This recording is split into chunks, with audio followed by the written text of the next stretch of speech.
7 दिनको हाम्रो यो यात्रा काठमाडौँदेखि खप्तरसम्म पुगेर सकिनेछ। यो भिडियोमा हामी देख्नेछौँ यस यात्रामा देख्ने रमाइला दृश्य र खप्तरमा घुम्नै पर्ने ठाउँहरू आदि इत्यादि।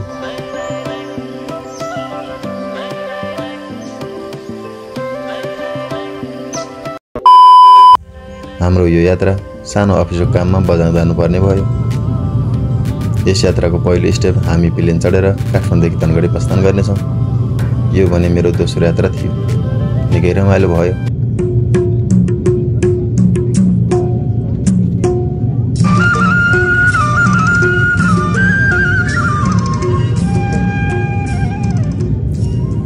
धनगढी पुगेर आजको बास यतै बस्नेछौँ। दोस्रो दिन हामीलाई लिन बजाङबाट गाडी आइसकेको थियो र हामी बिहानै 6 बजे गाडी चढेर डोटी, डरेलधुरा, बैतडी हुँदै बजाङ सदरमुकाम चैनपुर पुग्यौँ। करिब 12 घण्टाको यात्रा थियो यो।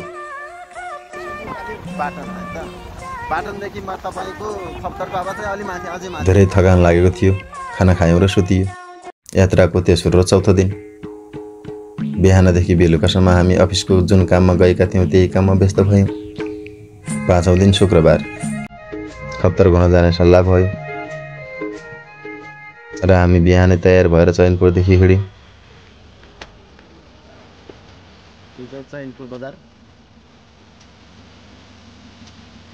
बाहिरको दृश्य हेर्न हामी भने छतमै बस्यौँ।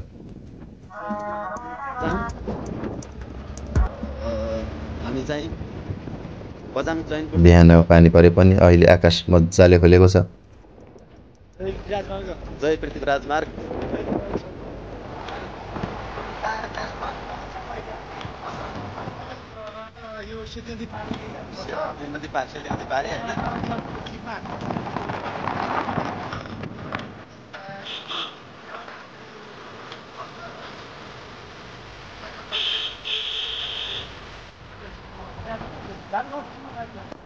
बाटो साँगो र माथिबाट ढुङ्गा झर्ने खतरा रहेछ। दृश्य हेर्दै तमाइल बजार पुगियो र धनगढी जाने बाटो छोडेर हामी खप्तर छान्नतिर लाग्नेछौँ।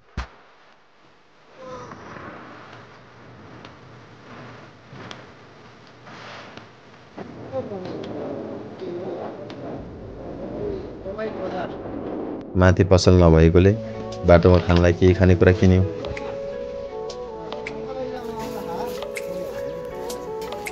अपो स्वर्गदाय माथितिर स्वर्ग हेर्दा जङ्गल हरियो।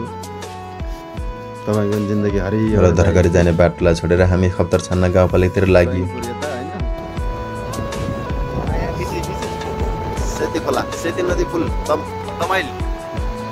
वर्षाका कारण सेती नदी धमिलो देखिन्छ। यो नदी कर्णालीमै जोडिने रहेछ।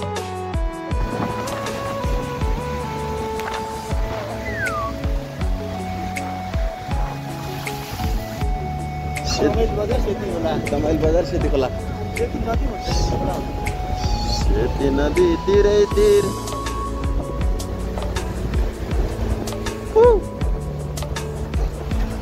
ल है ल दाइ ल ल है ल दाइ ल थ्याङ्क यू दाइ है। यहाँसम्म यसो यात्रा बाटो बिग्रेको रहेछ।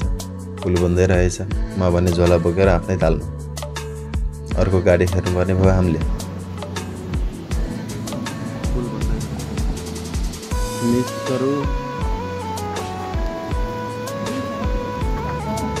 अर्को गाडी फेर्नुपर्ने भयो हामीले। यही गाडी हो। यो गाडी हामी यहीदेखि दारू गाउँसम्म जानेछ।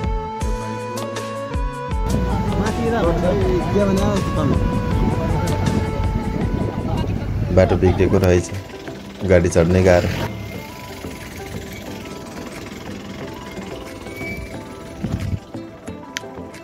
उकालो बाटो एकदम बाटोको अवस्था नाजुक छ।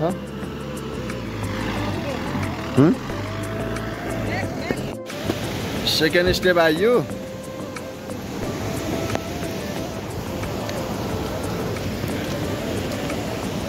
अहिले बिहान करिब 10 बजिसकेको छ। अब भने खाना खानेछौँ।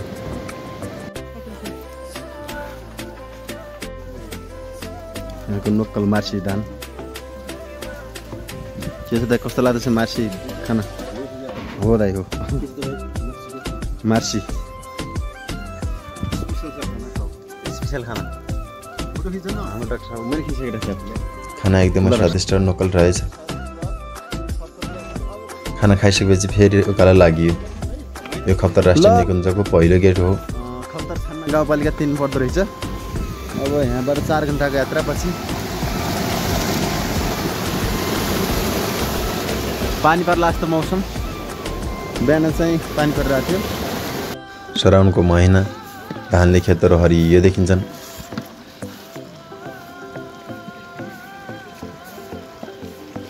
यो मैले टाउकोमा केही कपडा बोकेको छु। यो चिसो कपडा सुकाउनलाई हो।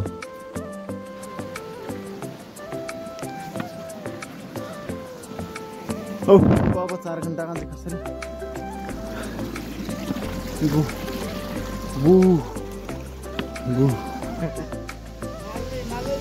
मालै है क्या हाल है? मालै है। ओहो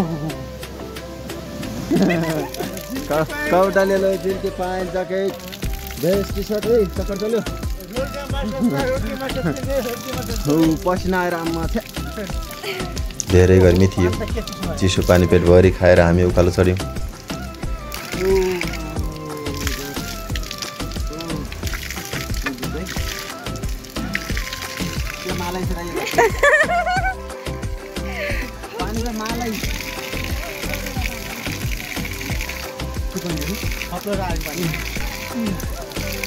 Oh my god. के बोल्नु हो र सर? जान्दैन म। हजुर बोल्नु म। अनि के आकाशबाट आइ लाउने हो र? ऐज्यारो थाहा छ त। साथीहरूसँग रमाइलो गर्दै अलि माथि चौतारामा बस्यौँ र केही भला कुसाएर ठट्टा गरेर रमाइलो गरियो। मगस त देखिएछ काली। ठिक निको छ क्या? म निको रहेछु। र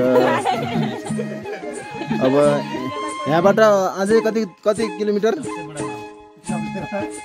आयौँ? पुनः 1 घण्टाको हिँडाइपछि अब हामी खप्तरको बफर जोनमा पुगेका छौँ। केही समय यही थकान मार्नेछौँ, पानी खान्छौँ र हिँड्नेछौँ। बफर जोनमा छिर्यौँ भन्दै बफर जोनमा छिरिसकेका छौँ। यहाँ आइपुग्यो। प्लस अझै 4 घण्टा हिँड्न बाँकी छ। के छ तिम्रो हालचाल? एकदम मजा। हामी त बहुत यहाँ आएको इन्जोयमेन्ट जिरो भयो के। बहुत मजा आयो।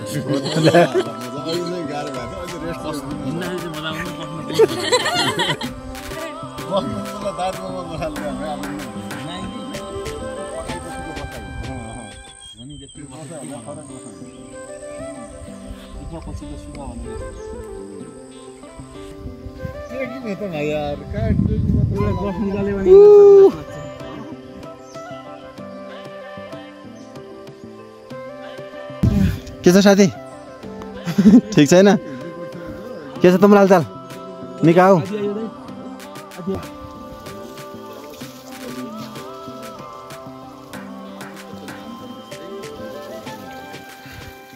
अब भने चेकपोस्टमा झोलाहरू चेक गरेर हेर्छौँ। त्यहाँ ड्रोन चाहिँ लिन मिल्दो रहेनछ।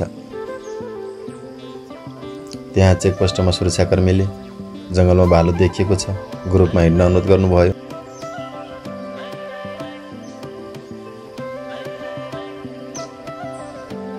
वर्षाको समय पानी पर्न थाल्यो र हामीले रेनकोट ओढेर बिस्तारै हिँड्यौँ। आराम हो? निका हो क्या? मालै हो। अब जम्मा 3 किलोमिटर।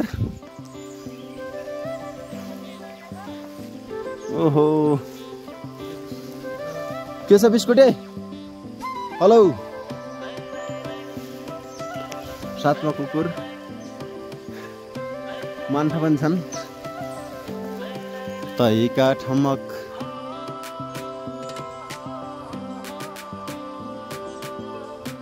हिँड्दै जाँदा बिचमा बाटोमा एउटा सानो गुफा चिसो हावा आउँदो रहेछ। यसको वास्तविकता भने थाहा भएन। अपुई त्यही कसम फ्यान जस्तो यार। होइन यसो जस्तो तपाईँको डाँडो होला।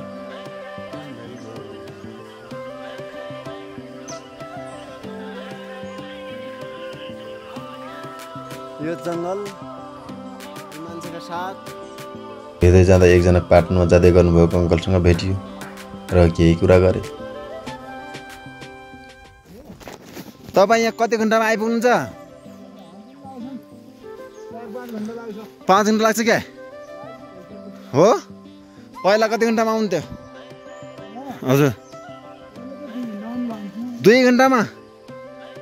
माथि के छन् लेकमा सम्पत्ति? गाई गोरु है? यहीँबाट लगेका हुन्? ए कुन महिनामा लानुहुन्छ? जेठको महिना? ए भनेपछि भारीसँग के लानुभयो? खानलाई होला माथि होइन त? ए ठिक छ ठिक छ। भनेपछि छाप्रो हालेर बस्ने होइन त? माथि खर्कै हो जाने तपाईँ? माथि के भन्छन् त्यो चौरमा? ए करिब 8 घन्टाको यात्रापछि हामी खप्तरको पहिलो पाटमा पुग्यौँ।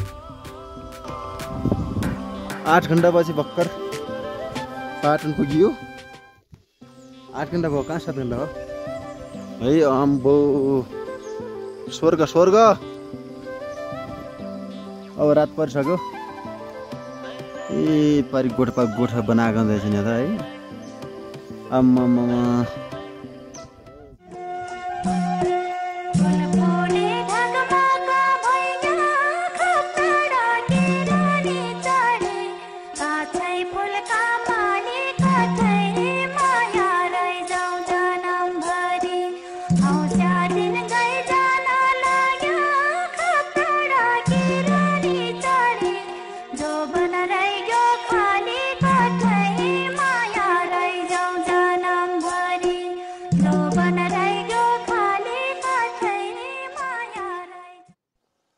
आज भने हाम्रो बासी यही हुनेछ।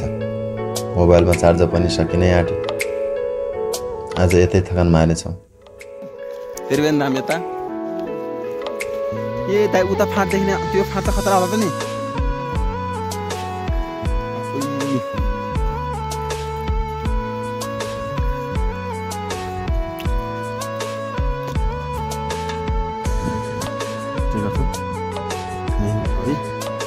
आज हामी बस्ने ठाउँ यही हो र भोटो त्रिवेणी धाम। भोलि यहाँको अवलोकन हेर्ने छौँ। प्लस तपाईँको माथि जान्छौँ र खप्तर बाबा आश्रम चाहिँ अलिक मात्र। र यही हो यहाँको भ्यू, देख्ने ठाउँ एकदम रमणीय छ। यसरी आउनुपर्ने ठाउँ हो, आउनु होला। यो चाहिँ रात परिसक्यो। आज चाहिँ हामी यहीँ बस्छौँ। यो चाहिँ भैँसीहरू। यात्राको 6औं दिन बिहानै हामी त्रिवेणी धाम जाने सल्लाह भयो। त्यसै अनुसार बाटोमा तय गरियो। त्रिवेणी धाम जाने बीच बाटोमा एउटा केदारढुङ्गा रहेछ, त्यसलाई दर्शन गरियो।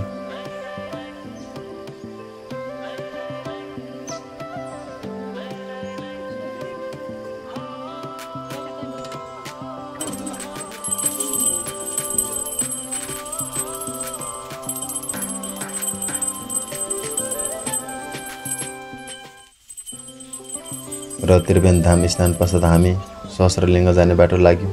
सहस्रलिङ्ग दर्शन गर्नुभन्दा पहिले त्रिवेणी धाममा स्नान गर्नुपर्ने रहेछ। तपाईँको त्रिवेणी धाम मन्दिर चाहिँ दर्शन गरेर अब चाहिँ हामी सहस्रलिङ्ग भन्ने ठाउँ चाहिँ जाँदैछौँ।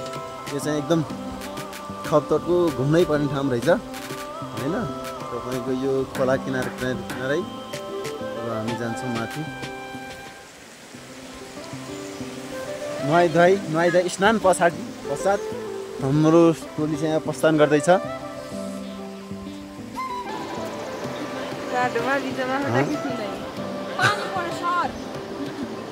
देखिरह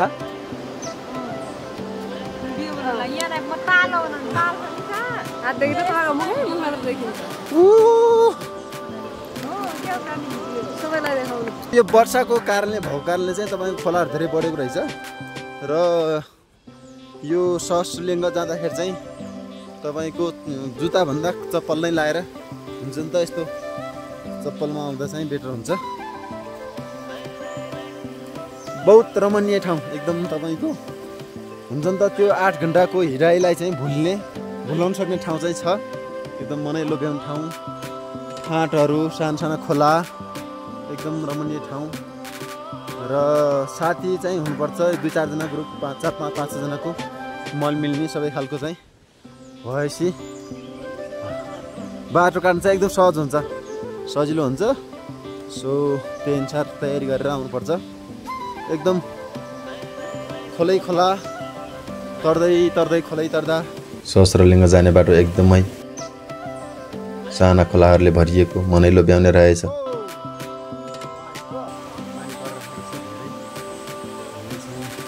अग्ला रुखहरू है पानी परिराखेको छ।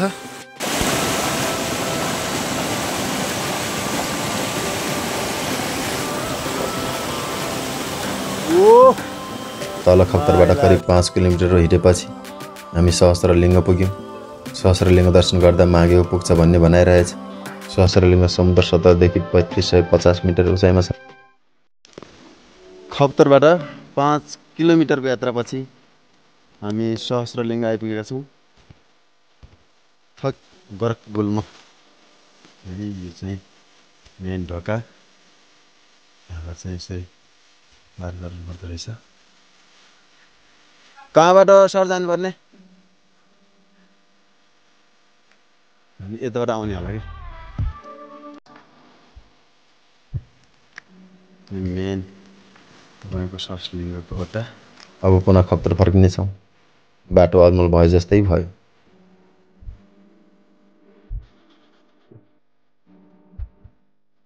अब चाहिँ बाटो भुले जस्तो छ हामी। अब जाउँ न जाउँ धाउन्या बुटामा।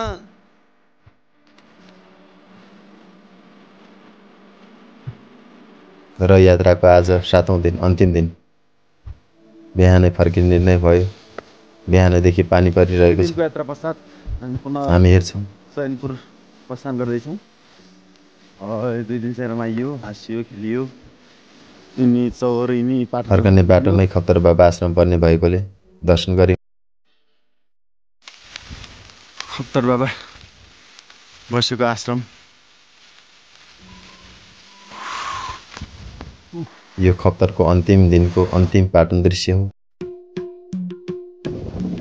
पाटनको टावर, करप्तार,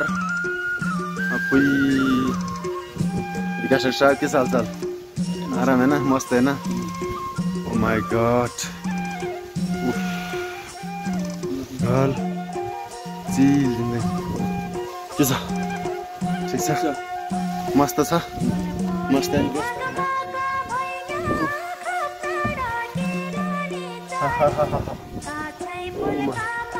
लास्ट ईश्वर म भेटाउँछ नि, म भेटाउँछ नि।